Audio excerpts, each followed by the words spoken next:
স্বাগত আজকের ক্লাসে। সুপ্রিয় শিক্ষার্থীরা, নিশ্চয়ই তোমরা ভালো আছো। তোমাদের স্বাগত জানানো হচ্ছে আজকের ক্লাসে বেসিক ম্যাথ ফর অল। গ্রামে গঞ্জে শহর বন্দরে যে যেখানে আসো, বই খাতা কলম নিয়ে প্রস্তুত। আজকে আমরা অ্যাপোলোনিয়াস উপপাদ্যের প্রয়োগ করে কিভাবে ত্রিভুজের বাহু এবং মধ্যমগুলোর মধ্যে সম্পর্ক তৈরি করা যায় সে বিষয় নিয়ে তোমাদের সাথে ডিসকাস করব, আলোচনা করব। ইহা একদিকে যেমন সৃজনশীল প্রশ্ন উপপাদ্য হিসেবে আসতে পারে, তেমনি অপরদিকে নৈর্ব্যক্তিক প্রশ্নের জন্যও কিন্তু ইম্পর্ট্যান্ট। কারণ এই সূত্রটা প্রতিষ্ঠিত করতে পারলে এবং এই সূত্রটার মাধ্যমে ত্রিভুজের তিনটি বাহু এবং মধ্যমগুলোর যে সম্পর্ক, সেই সম্পর্ক জানা থাকলে আমরা কি করতে পারি? নৈর্ব্যক্তিক প্রশ্নের উত্তর দিতে পারি। এইগুলি কিন্তু নিউমেরিক্যালি অর্থাৎ গাণিতিকভাবে সংখ্যায় মান দেওয়া থাকলে অনেক সময় কিন্তু সূত্র জানা থাকলে সুবিধা হয়ে যায়। তা চলো আজকে আমাদের বিষয় হলো কি? ত্রিভুজের বাহু ও মধ্যমাগুলোর সম্পর্ক স্থাপন। একটা ত্রিভুজের তিনটি বাহু থাকে এবং আমরা জানি একটা ত্রিভুজের তিনটি মধ্যমা থাকে। তো বাহু এবং মধ্যমাগুলোর সম্পর্কের জন্য আমরা একটা চিত্র এঁকেছি, লক্ষ্য করো। এ বি সি একটা ত্রিভুজ। এই চিত্রটা তোমাদের একেবারে বইয়ের সাথে মিল আছে। তো এ বি সি ত্রিভুজের এ ডি বি এবং সি এফ তিনটি মধ্যমা আমরা এখন প্রতিষ্ঠিত করব। প্রথমে আমরা প্রমাণ করব মধ্যমা এবং বাহুগুলোর মধ্যে সম্পর্কটা কিভাবে সম্পর্কটা তৈরি হয়। আর তো এই ক্ষেত্রে আমরা বিশেষ নির্বাচন আকারে চলে যাই। তোমরা এখন লিখতে থাকো বিশেষ নির্বাচনে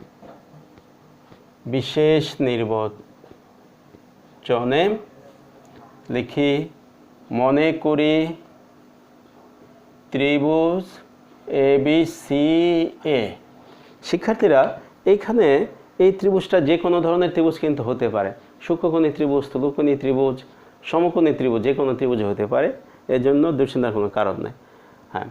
তো আমরা লক্ষ্য করি এবিসি ত্রিভুজে বাহু এবং মধ্যমাগুলোর সম্পর্ক আমরা প্রতিষ্ঠিত করব। এবিসি ত্রিভুজে বাহু, দেখো বাহু বিসি সমান হইল স্মল এ, বাহু এসি বা সি এ সমান হইল স্মল বি। তারপরে বাহু A B is equal small C এবং মধ্যমা এখানে তিনটি মধ্যমা আছে। মনে করি মধ্যমা এ ডি সমান হইল স্মল ডি। তারপর মধ্যমা বিই সমান হইল স্মল ই। মধ্যমা সিএফ সমান হইল স্মল এফ। দেখুন আমরা এগুলোর মধ্যে সম্পর্কটা তৈরি করার জন্য অ্যাপোলোনিয়াস উপপাদ্যটি আমরা কাজে লাগাইব। নিশ্চয়ই তোমাদের অ্যাপোলোনিয়াস উপপাদ্যটি মনে আছে। ত্রিভুজের যে কোনো দুই বাহুর উপর অঙ্কিত বর্গক্ষেত্রের ক্ষেত্রফলের সমষ্টি ওই ত্রিভুজের তৃতীয় বাহুর অর্ধেকের উপর বর্গক্ষেত্র এবং ইহার উপর অঙ্কিত মধ্যমার উপর বর্গক্ষেত্রের সমষ্টির দ্বিগুণের সমান। অর্থাৎ যদি একটি ত্রিভুজের তিনটি বাহু যথাক্রমে এ বি বিসি এবং এসি হয়, তাহলে সেই ক্ষেত্রে A B square plus AC square is equal 2 into কে তৃতীয় বাহুর অর্ধেক মধ্যমা যদি এডি হয় তাহলে 2 ইন্টু এডি স্কোয়ার যোগ বিডি স্কোয়ার। আমরা কিন্তু তার আগের ক্লাসে এটা দেখেছি, প্রমাণটা আমরা দেখেছি। আশা করি তোমরা সেই ক্লাসটা অনুসরণ করেছ। তো মনে করলাম এই এখন তো প্রমাণ করতে হবে যে প্রমাণ করতে হবে এই যে small A B C R D F, এগুলো কিভাবে সম্পর্কিত হয়। অর্থাৎ বাহু বিসি সি এ বি, মধ্যমা A D B C F. মধ্যমা নিশ্চয়ই যে কোনো বাহুর মধ্যবিন্দু এবং বিপরীত শীর্ষের সংযোজক রেখাংশ। তাহলে প্রথমে আমরা অ্যাপোলোনিয়াসের উপপাদ্যের প্রয়োগে চলে যাই।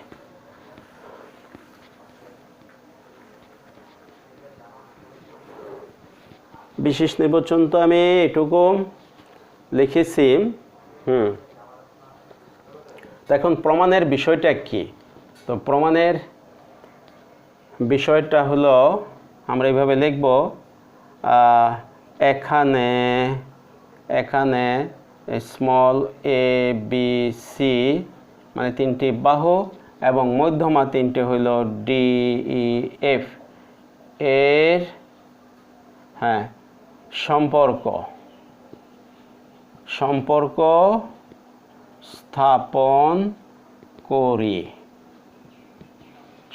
স্থাপন করি।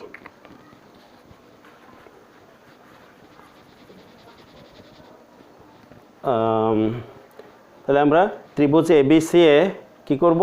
অ্যাপোলোনিয়াসের উপপাদ্যটা আমরা প্রয়োগ করার চেষ্টা করি। তো এই সম্পর্কটা স্থাপন করি।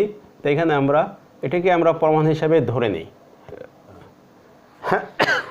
প্রমাণ অথবা ইহাকে আমরা বলতে পারি কি কার্যধারা। প্রমাণ অথবা কার্যধারা।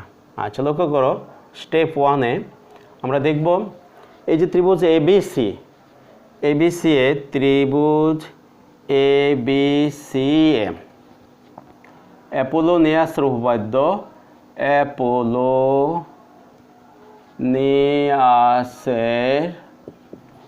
উপপাদ্য অনুসারে অ্যাপোলোনিয়াসের উপপাদ্য অনুসারে আমরা কি লিখব? খেয়াল করো, ab square plus ac square is equal 2 into কি ad স্কয়ার যোগ bd স্কয়ার।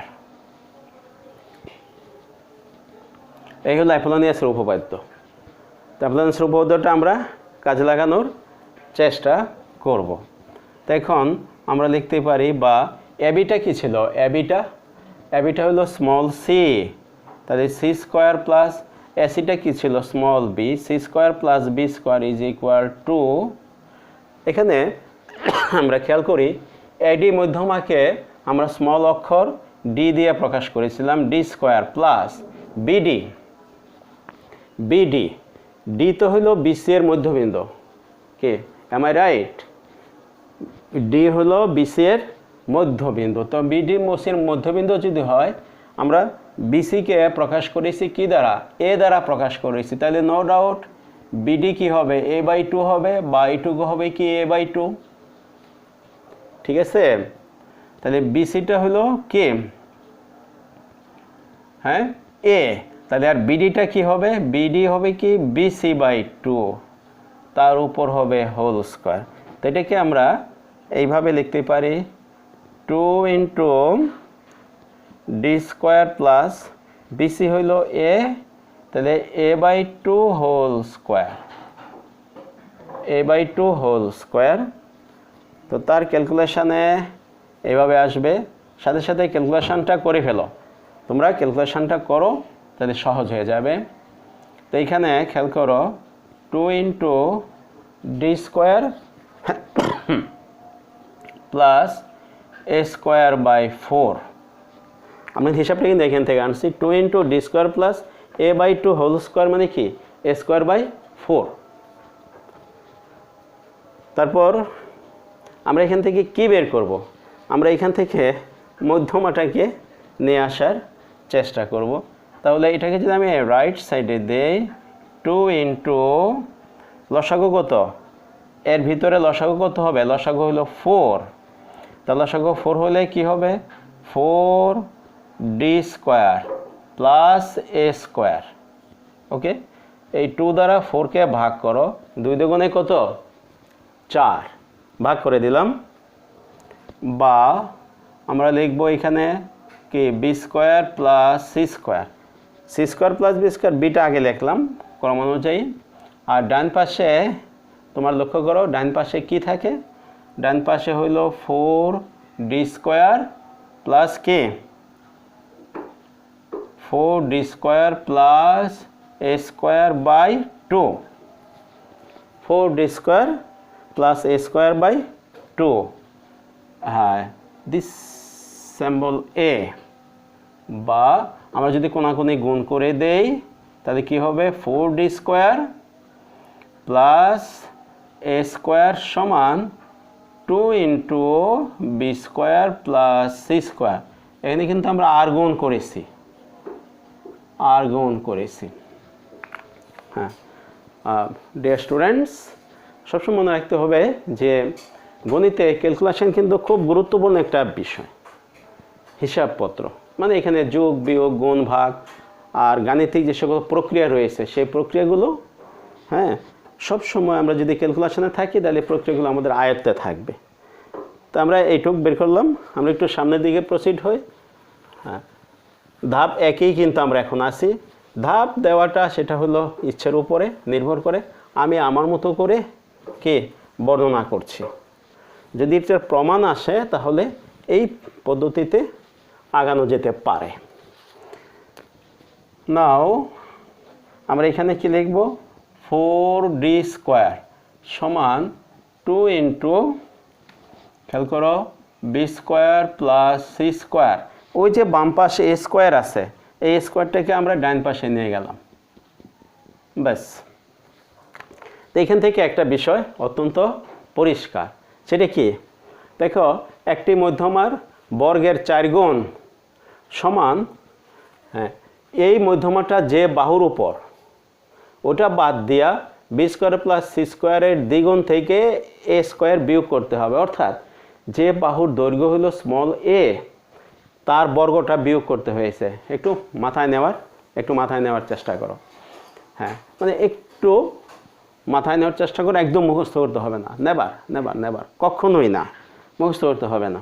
তাহলে আমরা দেখলাম বিসি বাহুর উপর মধ্যমা হইল ডি, তার বর্গের 4 গুণ সমান অন্য দুটি বাহুর বর্গের সমষ্টির দ্বিগুণ থেকে যে বাহুর উপর মধ্যমা সেইটুক বিয়োগ করে দেওয়া হলো।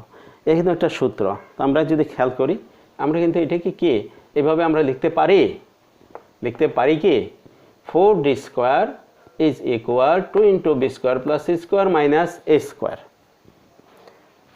ওকে, তো আমরা ক্যালকুলেশনের পরের স্টেজে যদি আমরা যাই,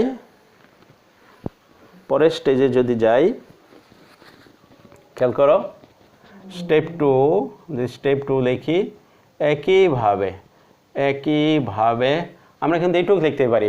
আরেকটা মধ্যমা লেখো, সেটা মধ্যমাটা যদি হয় বিই, তাহলে ওই মধ্যমার বর্গের 4 গুণ সমান কি হবে 2 ইন্টু বাহু দুটো হবে কি এ বি এবং বিসি তাদের বর্গ। তাহলে তাদের বর্গ যদি হয় এ স্কোয়ার প্লাস এ বিটা কত, এ বিটা হলো সি, এ স্কোয়ার প্লাস সি স্কোয়ার বর্গের সমষ্টির দ্বিগুণ থেকে যার উপর মধ্যমা সেটা হলো সি এ, তাই সেখান থেকে আমরা বি স্কোয়ারটা বিয়োগ দেব। রাইট, দেখো খুব ইন্টারেস্টিং, কিন্তু শুধু বোঝার ব্যাপার। 4d স্কোয়ার সমান 2 into B square plus C square, এই ডি মধ্যমাটা যার উপর ওটা তার বর্গটা বিয়োগ, অপর দুটির বর্গের সমষ্টির দ্বিগুণ থেকে যার উপর মধ্যমা তার বর্গটা আমরা কি করব বিয়োগ করে দিচ্ছি। এবং আরেকটা মধ্যমা রয়ে গেছে এফ, তাহলে 4f স্কোয়ার। এবার কি হবে এখানে দেখি, একটু অনুমান করে বলতে পারো কিনা, বিয়োগের পরে কি হবে আর এখানে কি হবে? নিশ্চয়ই তোমরা বলবে যে এফ মধ্যমাটা যে বাহুর উপর ওটা বাদ দিয়া, এফ মধ্যমা মানে সিএফ মধ্যমাকে স্মল এফ দ্বারা প্রকাশ করা হয়েছে, সেই মধ্যমাটাকে কি আমরা কি করব, মধ্যমাটাকে আমরা বাদ দিয়ে, হ্যাঁ, অন্য দুটি বাহু, একটা হলো সিএ, তা সেটা হলো কি তোমার বি, আর একটা হলো কি বিসি। তার মানে এখানে কি হবে, তো এখানে কি হবে এ স্কোয়ার প্লাস বি স্কোয়ার, বিয়োগ দিব এ বি যার উপর মধ্যমা সেটাকে আমরা বিয়োগ দেবো, সেটা ছিল কি এ বিটা ছিল কি সি, তাহলে সি এর বর্গ সি স্কোয়ার। তাহলে আমরা দেখো 3টা সমীকরণ পেয়ে গেলাম। এই 3টাকে কিন্তু খুব বেশি করে রপ্ত করতে হবে, আয়ত্তে রাখতে হবে। যে মধ্যমার বর্গের 4 গুণ, যে কোনো মধ্যমার বর্গের 4 গুণ অন্য দুই বাহুর বর্গের সমষ্টির দ্বিগুণ থেকে তৃতীয় বাহুর বর্গ বিয়োগ। এটা আমি আমার মতো করে বলছি, যে কোনো মধ্যমার বর্গের 4 গুণ সমান, হ্যাঁ ওই হ্যাঁ তো 4 গুণ সমান অপর কে দুই বাহুর বর্গের সমষ্টির দ্বিগুণ থেকে যার উপর মধ্যমা সেই বাহুটির বর্গ বিয়োগ। তখন আমরা যদি তিনটাকে যদি আমরা যোগ করে দেই, দেখো এখন এই হলো একটা সমীকরণ হিসাবে তোমরা যোগ করতে একটু বেশি অভ্যস্ত, তাই আমি সমীকরণ যোগ করে দেখাচ্ছি। তাহলে এখন আমরা যদি সমীকরণ 1, তারপরে সমীকরণ 2, সমীকরণ 3 যোগ করে পাই, কি পাই? 4D 4 4 4। আমরা একটা 4 কিন্তু কমন নিয়ে নিতে পারি। কমন নিয়ে গেলে কি হবে? d square plus e square plus f square, right? এইদিকে খেয়াল করো, 2 2 2, একটা 2 আমরা কমন নিয়ে নিলাম, কমন নেওয়ার পরে কি হলো? ভিতরে কি হলো? b square plus c square. খেয়াল করো, b স্কয়ার, একটা b স্কয়ার আর একটা b স্কয়ার, দুটাই b স্কয়ার আছে। কমন নেওয়ার পরও কি দুটা b স্কয়ার, তারপরে আবার c স্কয়ার, দুইটা c স্কয়ার, আবার দুইটা a স্কয়ার আছে। ঠিক আছে, আমরা কিন্তু কি করছি? যোগ করছি। তো এই যে যোগ করে দিলাম, যোগ করে দেওয়ার পর এদিকে আবার থেকে গেছে minus a square minus b square minus c square. আমরা কিন্তু যোগ করছি, মনে রাখতে হবে বীজগণিতের যোগ। তাহলে আমরা যদি একটা মাইনাস চিহ্ন যদি কমন নিয়ে যাই, তাহলে বন্ধনীর ভিতরে চলে যায় a square plus b square plus c square, right? চলে যায়। তাহলে এটাকে আমরা এইভাবে লিখি, 4 into d square plus e square plus f square সমান,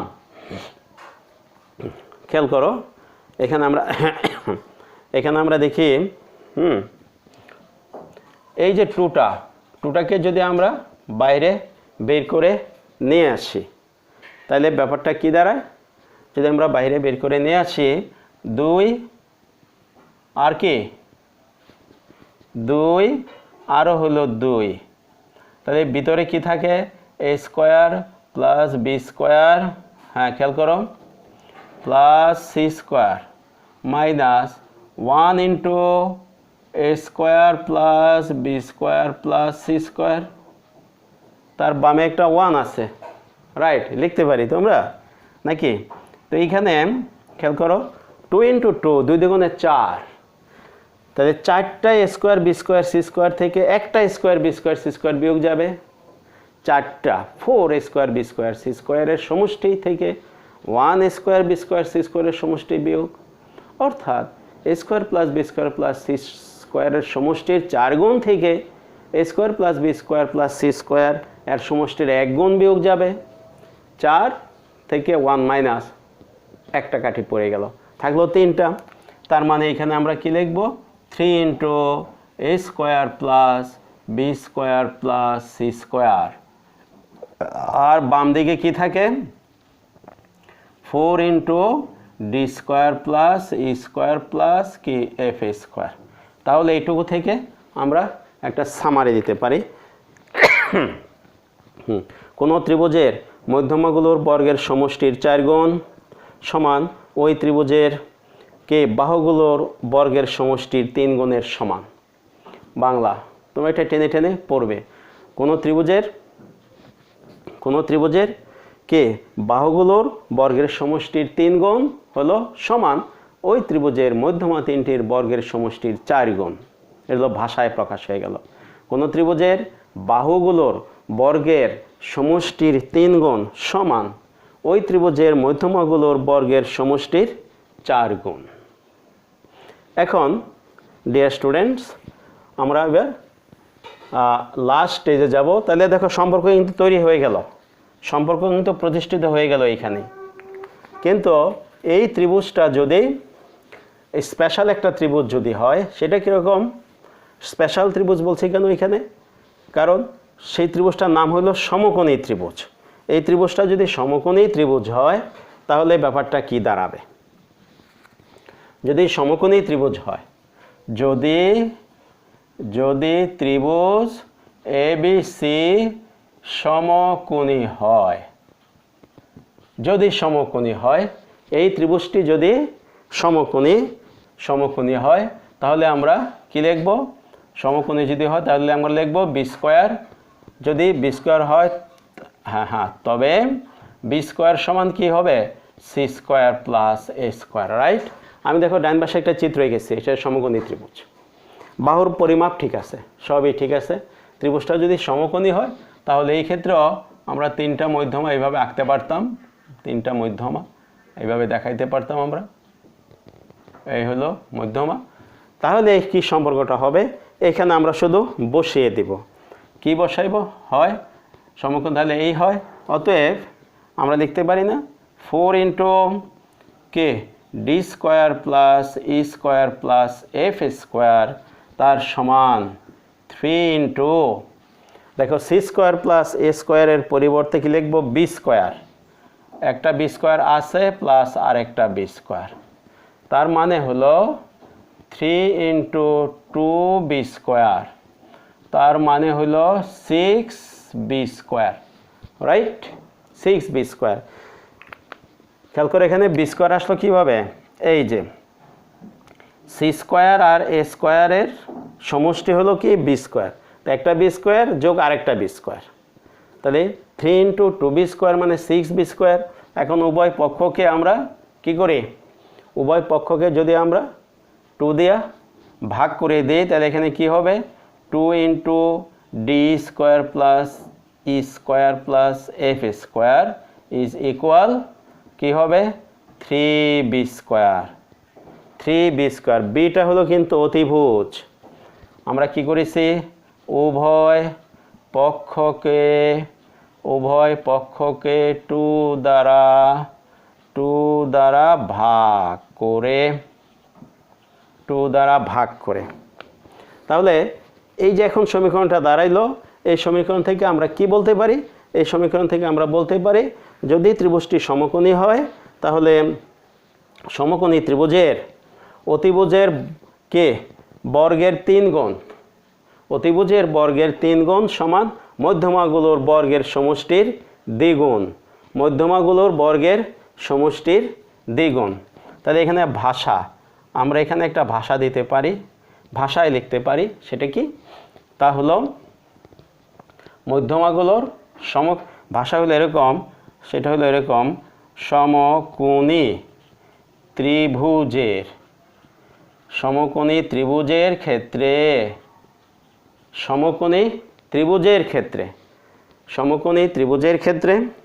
হ্যাঁ, সমকোণী ত্রিভুজের ক্ষেত্রে কি দেখলাম আমরা? অতিভুজের বর্গের 3 গুণ, অতিভুজের বর্গের 3 গুণ, অতিভুজের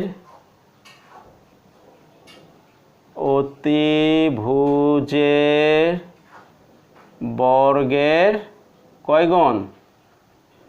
3 গুণ সমান, ওই যে বিটা ছিল অতিভুজ, অতিভুজের বর্গের 3 গুণ তার সমান মধ্যমাগুলোর বর্গের সমষ্টির দ্বিগুণ,